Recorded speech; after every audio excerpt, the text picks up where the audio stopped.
방금 우리가 함께 봉독해 본 이 본문 말씀 내용은 지난 시간에 상고했던 내용에 계속 이어지는 말씀이죠. 바울이 베스도 총독과 그리고 아그리빠 왕 앞에서 이제 마지막으로 이렇게 재판을 받고 있는 장면인 것입니다. 바울은 이 귀중한 마지막 기회를 우리가 얼핏 생각하면 그렇지 않아요? 내가 어떻게 말을 좀 잘해가지고 이 위기를 벗어날 수 있을까? 그리고 내가 무죄 석방되어질 수 있을까? 라는 사실에 관심을 갖고 자기 변호를 하려고 노력을 하는 그런 모습을 보이지 않습니다. 바울은 지금 어쩌면은 생명이 경각에 달려있는 그런 상황임에도 불구하고 자기 구제를 위한 구차한 그런 변명을 하지 않습니다. 오히려 이 중요한 시간에 그는 다시 담대하게 그리고 요령 있게 간결하게 분명하게 복음을 전하고 있음을 우리는 확인할 수가 있는 것입니다.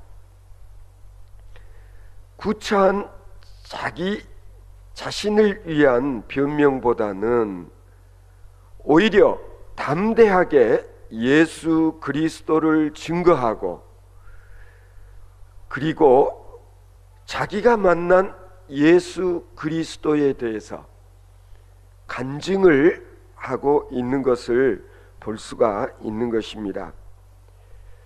오늘 바울 사도는 자기 자신이 경험한 신앙적인 간증의 결론에 해당되는 말씀을 오늘 19절 말씀에 보면 이렇게 분명하게 어떻게 보면 위대한 신앙 고백이요 선언이라고 할 수 있는 그런 말을 하고 있습니다.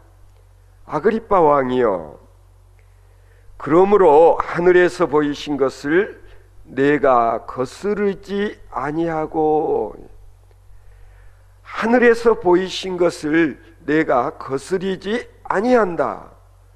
무슨 뜻일까요? 내가 지금까지 공부해 왔던 것들 또는 내가 알고 있는 철학적 지식, 오늘날로 이야기하면 어떤 과학 법칙 이런 것에 비추어 보면은 설득력이 없고 또 얼핏 이치에 맞지도 않는 이야기인 것처럼 들릴 수 있을지 몰라도 나는 하늘에서 내게 보여주신 것을, 아니 주님께서 내게 계시해 주신 것에 나는 순종하고 있을 뿐입니다. 그렇게 지금 말하고 있는 것을 볼 수 있습니다. 이 시간 바울 사도는 유대인들로부터 존경을 받는 그런 유의 사람이 지금 아니지 않습니까? 오히려 그냥 이 동족 유대인들이 쫓아다니면서 따라다니면서 핍박을 하고 박해를 하고 중상모략을 하고 그리고 어떻게 해서든지 바울 사도가 아주 그냥 중벌을 받을 수 있도록 노리고 있지 않습니까? 그런 중에도 바울 사도는 말씀했습니다. 많은 환난과 고통이 있었습니다마는 하나님의 뜻을 따르고 하나님의 역사를 이루고 하나님을 위하여 내가 살아왔더니 하나님께서 책임을 지시고 나를 보호해 주셨습니다. 그래서 실은 여러 번 죽을 고비도 넘기기도 했지만은 아직까지도 내가 살아 이 자리에 서 있는 것입니다. 참으로 귀한 신앙 간증 아닙니까? 내가 지금까지 복음을 위해서 살았기 때문에 내가 복음 전하는 일을 위해서 필요하니까 하나님께서 나를 지키시고 죽지 않도록 하셔서 내가 지금 여기에까지 와 있다, 이렇게 담대히 증언을 했습니다.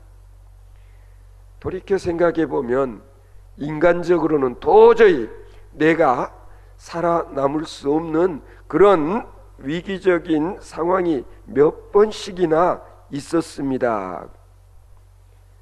그러나 내가 복음을 전할 수 있도록 하기 위해서, 아니 내가 복음을 전하는 사도였기 때문에 주님께서 나를 지켜주신 것이다, 그렇게 바울 사도는 고백을 하고 있는 것입니다. 그리고 사도 바울은 자신이 전하고 있는 이 복음의 역사성과 그리고 성서적인 증거를 간단하게 피력을 하고 있습니다.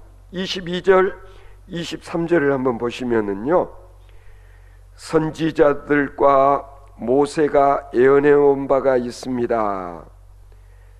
달리 말하면 예수는 메시아입니다. 예수는 그리스도이십니다.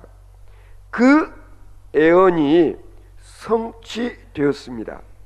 바울 사도는 지금까지 많은 선지자들이 예언했던 그 말씀들이 예수를 통하여 지금 성취되었다는 것을 분명히 말하고 있는 것입니다.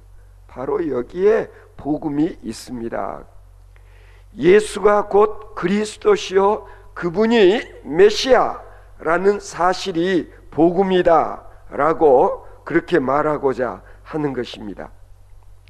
바울 사도는 예수 그리스도의 사건을 통해서 성경을 해석하고 그리고 성경을 이해하는 것입니다. 달리 말씀드리자면은 모든 문제의 해답을 예수 그리스도에게서 찾는다. 제가 이전에도 한번 말씀드린 적이 있었지 않습니까? 폴 사이먼이라고 하는 유명한 가수가 불렀던 노래 제목이 Jesus is the answer, 예수가 답이다. 우리 인생사의 모든 문제의 해답은 예수 그리스도에게 있다, 그런 얘기인 것입니다. 예수 그리스도가 십자가에서 희생당한 그 십자가 사건과 그리고 죽으셨던 예수님이 다시 부활하셨던 그 부활 사건 속에서 모든 해답을 찾아낼 수 있다라는, 그래서 뭐라고 그럽니까?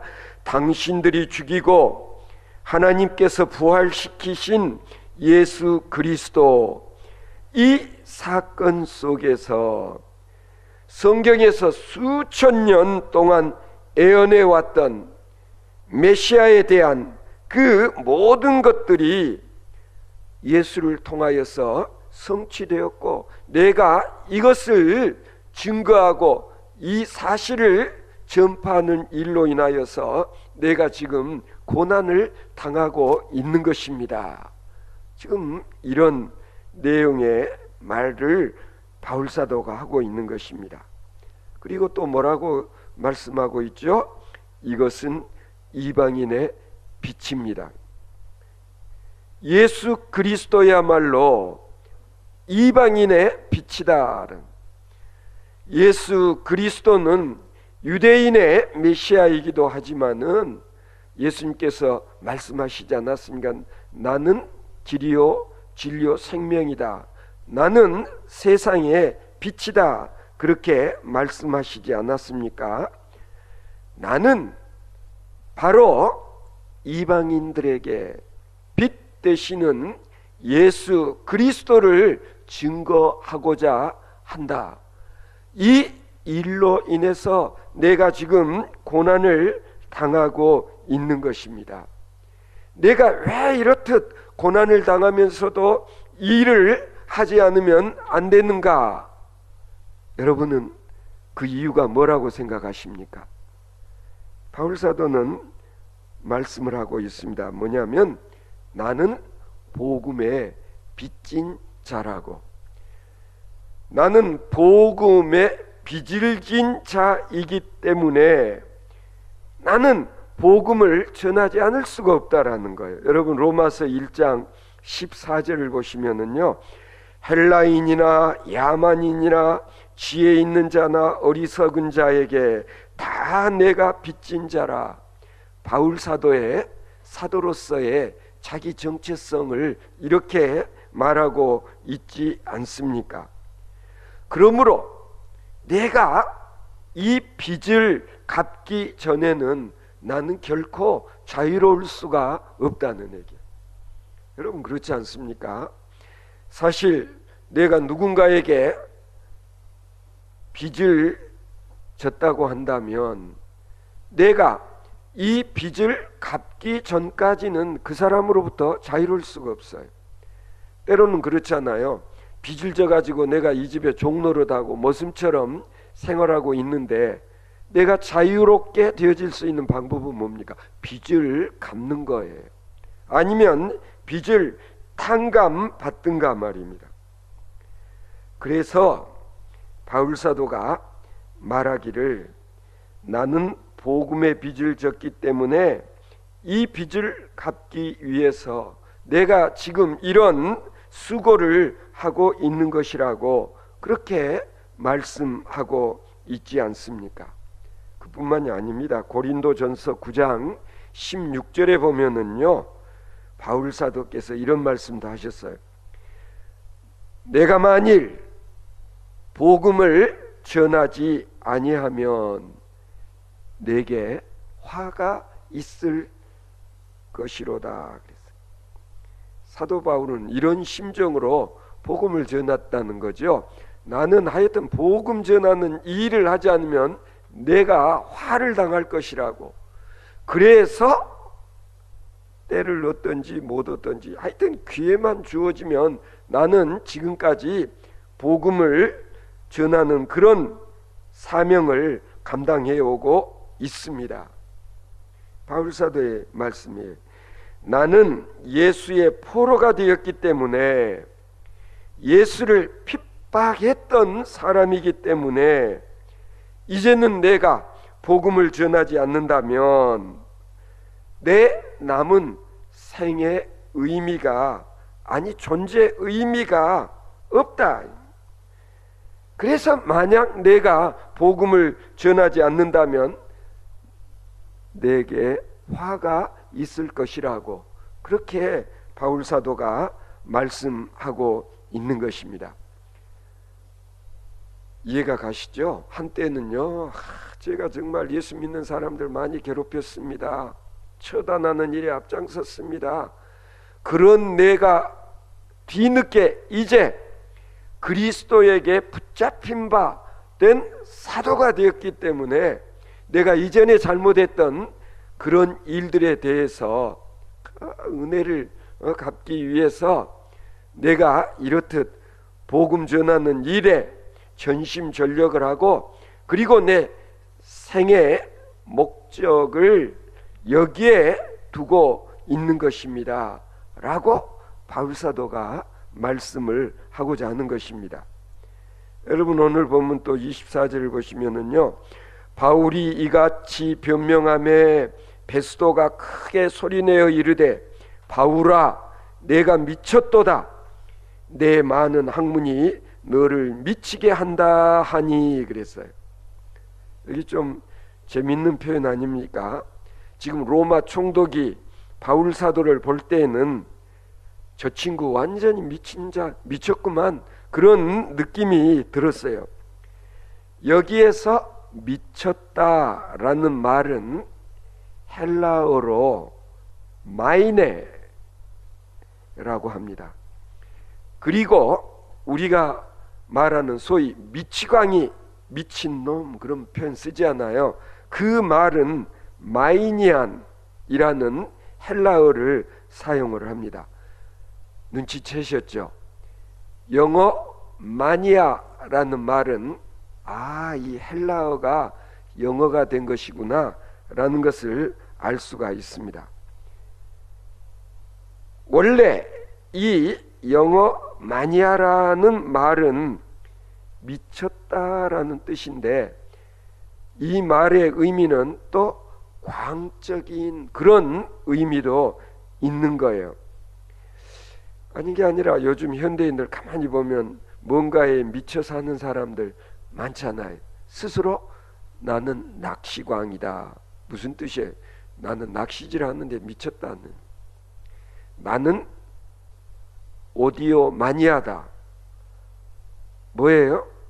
나는 이 음악 그냥 판이라는 판은 다 사 모으고 CD 사 모으고 그리고 음악 감상하는 거, 이게 내 취미다. 스스로를 마니아라고 그래. 나는 카메라 마니아. 뭐 카메라 그냥 명품 카메라, 일제 뭐 캐논, 펜텍스, 독일제 라이카, 뭐 카메라 수집하는 그런 분들은 스스로 카메라 마니아라고.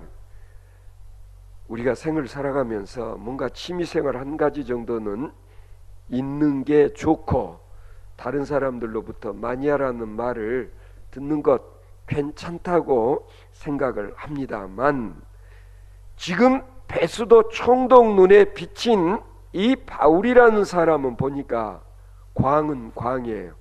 마니아는 마니아인데 무슨 마니아예요? 지저스 마니아. 예수 광, 그런 뜻 아닙니까? 우리가 신앙적 차원에서는 지저스 마니아라는 말은 실은 부정적인 의미가 아니지 않습니까? 예수쟁이, 그런 말을 듣는데, 저 사람은 하여튼 예수를 믿는 사람으로서 우리와는 뭔가 좀 체질이 다르고 차원이 다른 그런 사람이고, 저 사람 같으면은 진짜 예수 믿어볼 만한 마음이 생긴다. 저 사람은 예수 광이다. 좋은 뜻 아닙니까? 바울 사도는 지금 총독으로부터 지저스 마니아라는 그런 평가를 받았다라는 거예요. 그런데 여기 보면은 더 재미있는 그런 얘기가 이어지는데, 뭐냐면은 미치기는 미친 것 같은데 어떻게 미쳤나? 여기 보면 내 많은 지식이 너를 미치게 했구나, 이렇게 총독 베스도가 말을 합니다. 아마 베스도 총독도 바울 사도가 지금 사도가 되기 이전에는 아주 헬라 철학에 능통했던, 그 당시에 인텔이 지식인이었다는 걸 알기 때문에 저 친구가 책을 엄청 봤다고 하더니만 완전히 저 공부한 것들로 인해서 사람이 돌아버렸구나, 이런 판정을 내리고 있는 것을 볼 수 있지 않습니까? 너의 그 많은 지식이 너를 미치게 했다. 베스도 총독이 바울 사도를 향하여 한 말이지 않습니까? 사도행전 2장에 보면은 초대교회에서 오순절에 제자들이 성령 체험을 하게 되지 않습니까? 성령이 임재한 다음에 제자들이 방언을 하게 되어지는 그런 일들이 있었다라는, 무서워서 다락방에 숨어 지냈던 그들이 성령 임재하심을 체험하고 난 다음에는 돌변하지 않아요. 거리로 뛰어나가서 복음을 전하는, 믿기지 않는 그런 일들이 있게 되지 않았습니까? 그래서 사람들이 그 예수님의 제자들을 보고 뭐라고 그랬어요? 저 친구들 세술에 취했구나. 성령 충만해서 용기 있게 거리에 쏟아져 나와 복음을 전하고 방언을 하는 제자들을 보고 술 취해서 해롱거린다고 그렇게 평가를 했던 경우도 있지 않습니까? 그런데 누가는 이 사건을 기록할 때 그러한 일들이 언제 있었던 일인가? 여기 보면 때가 제3신이 너희 생각과 같이 이 사람들이 취한 것이 아니다. 베드로 사도가 이런 식으로 자기들을 조롱하는 사람들을 향하여서 담대히 이야기하고 있는 그런 대목도 있지 않습니까? 유대 종교 지도자들이 볼 때에는 예수의 제자들, 저 불황무식한 것들, 가방끈이 짧은 녀석들, 배운 것도 없는 쟤들이 갑자기 뭔가를 열심히 이야기하는 것을 보고 쟤들이 지금 낮술 먹고 취해서 해롱거린다고 그렇게 말을 하지 않았습니까? 중요한 건 사실은 뭐냐면 누구라도 성령 체험을 하게 되면 다른 사람들 눈에 이렇게 비치는 게 정상이다. 그러나 바울 사도는 원래 공부를 많이 한 지식이 많은 사람이었기 때문에 베스도는 그를 보고 미치광이라고 말하지 아니하고 너의 많은 지식이 너를 결국은 이 지경이 되게 만들고 말았구나 라고 이야기했다는 사실, 우리가 한번 생각해 볼 만한 대목이지 않습니까? 여러분 어떻습니까? 성령님이 역사하시게 되면 지식이 많은 사람이건 적은 사람이건 상관이 없이, 그렇잖아요, 복음을 담대히 전할 수 있게 되어진다라는. 그래서 바울 사도께서는 이렇게 고백한 바가 있어요. 주님은 때로 어리석은 자를 들어 지혜로운 자를 부끄럽게 하시고 그랬어요. 약한 자를 들어 강한 자를 부끄럽게 만드시는 주님, 그렇잖아요. 그래서 우리는 나는 뭐 배운 게 없어서 뭐 학교를 제대로 다니지를 못해서 나는 복음을 전하지 못한다, 이런 식의 핑계를 대서는 안 된다는 거죠. 오늘 본문을 보니까 아그리빠 왕도 한마디 하고 났습니다. 28절 보시면은 내가, 누구예요? 바울 사도 너가 적은 말로 나를 권하여 그리스도인이 되게 하려 하는도다. 아그리빠 왕도 눈치챘어요. 지금 바울 사도가 뭔가 자꾸 이야기를 하는데 가만히 듣고 보니 너가 바로 나를 예수 믿게 만들려고 하는 수작이구나, 그런 식의 이야기라고 할 수 있지 않겠습니까?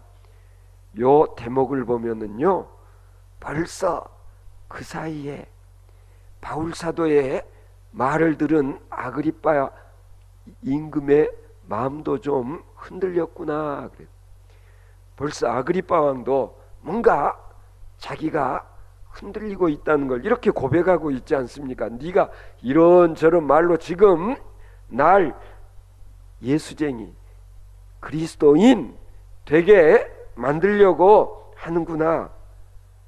애써 바울 사도를 비웃었습니다만 얼마나 놀라운 얘기입니까? 자, 지금 누가 누구를 신문하고 누가 누구를 재판하고 있죠? 베스도 총독과 그리고 아그리빠 임금이 바울 사도를 재판을 하고 있는데, 오히려 재판을 받고 있는 이 바울 사도라는 친구가 재판을 하고 있는 총독과 그리고 임금을 향해서 전도를 하고는 그런 지금 상황이 벌어졌다, 그런 얘기인 것이죠. 여기에서 바울 사도가 아주 유명한 이런 말을 합니다. 29절이죠. 당신뿐만 아니라, 아그리빠 왕 당신뿐만 아니라 오늘 내 말을 듣는 모든 사람도 다 이렇게 결박한 것 외에는 나와 같이 되기를 원하나이다. 베스도 총독 각하, 그리고 아그리빠 왕이시여, 내가 지금 이렇게 막 수갑 채워져 있고 수의를 입고 있고 이런 것 결박 당하고 있는 이것 말고는 당신들도 나와 같은 사람이 되기를 바랍니다. 무슨 뜻이에요? 당신들이 비록 총독이고 왕이긴 하지만 당신들도 나처럼 예수를 믿고 그리스도인이 되고 그리고 복음을 전하는 그런 사람이 되기를 바랍니다. 얼마나 참 훌륭한 전도인이요 사도라 할 수 있겠습니까? 이런 일은 결코 쉽게 그냥 되는 것이 아닌 것입니다. 진짜 내 마음속에 복음을 전하고자 하는 그런 마음이, 그런 뜻이 차고 넘쳐야 되는 거 아니겠어요? 이런 분위기, 이런 자리에서 이렇게까지 신분이 높은 그런 사람들을 향해서 당신들도 나와 같은 그리스도인 되기를 바랍니다, 그런 뜻이에요. 우리가 보통 설교할 때도 이런 표현을 쓰면 안 된다. 우리가 신학교에서 예배와 설교 같은 과목 수강할 때 그런 얘기 들은 바가 있습니다. 이러이러한 생각이 들기도 합니다. 이런 느낌이 듭니다. 이렇게도 생각해 볼 수 있지 않겠습니까?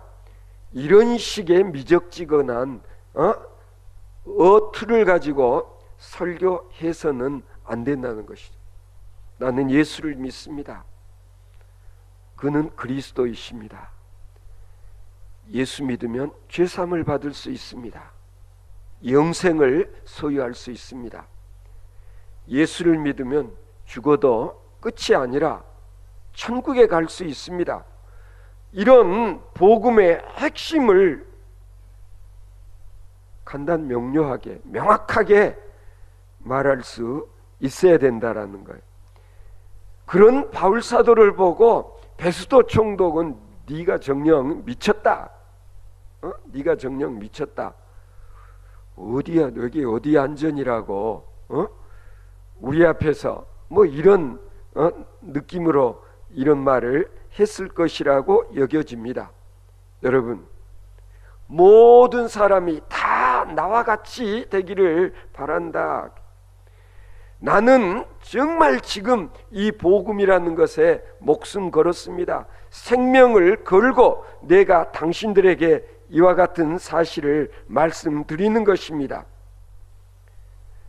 그러자 그 자리에 있었던 아그리빠 왕, 베스도 총독, 그리고 버니게와 같은 사람들이 아마 더 이상 바울 사도와 이야기해 봤댔자 본전 찾기 힘들다고 했음인지 돌아서는 거예요. 그 자리를 뜨면서 자기들끼리 했다는 말이 32절에 기록되어 있지 않습니까? 만일 이 사람이 가이사에게 상소하지 아니하였다라면 석방될 수 있을 뻔하였다. 이 자리에서 이 사람들은 알았어요. 바울 사도가 죽을 죄를 진 것도 아니라는 사실을.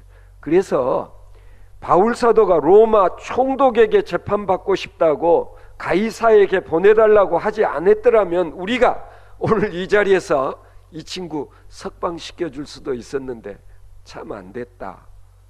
말 듣고 보니 어느 정도 뭔가 좀 느낌은 있지만 주고 싶어도 풀어줄 수 없는 이유는 뭐죠? 바울 사도가 상소를 했기 때문에 어떻게? 나로 하여금 로마 시민권자니까 로마에 가서 가이사랴 케사르 황제의 재판을 받을 수 있게 해달라고 했기 때문에 자기들로서는 이 자리에서 풀어줄 수 없다. 핑계죠. 어떻게 보면 무책임한 정치가들의 한 전형을 우리는 또한 여기에서 볼 수가 있는데요. 그러나 더 중요한 사실이 있습니다. 뭐냐면 여기에 바로 하나님의 경륜이 있다. 하나님께서 분명히 바울 사도에게 뭐라고 말씀하셨습니까? 사도행전 23장 11절에 보면 내가 로마에서도 증거하여야 하리다. 이게 바로 뭡니까? 주님의 계획. 주님께서 분명히 말씀하셨거든요. 너는 로마에 가서 복음을 전하게 될 것이다. 따라서 지금 바울 사도는 로마로 가게 돼 있는 거예요. 그래서 저 친구들이 총독에게 상소만 안 했으면 여기서 석방될 수도 있었을 텐데, 아니, 하나님의 섭리, 하나님의 계획은 차질 없이 이렇게 추진이 되어서 진행이 되어서 결국에는 바울 사도가 로마까지 가게 되는 그런 일이 우리가 이 사도행전을 통해서 확인할 수 있는 사건인 것입니다. 여러분 어떻게 생각하십니까? 바울 사도처럼 우리도 누군가로부터 당신은 지저스 마니아, 예수 광이라는 평을 듣는 그런 그리스도인이 되어야 하지 않을까? 여러분 지금까지 살아오시면서 누군가로부터 저 사람은 예수에 미친 사람, 예수쟁이, 진짜 참 그리스도인이라는 말을 들어보신 적이 있습니까?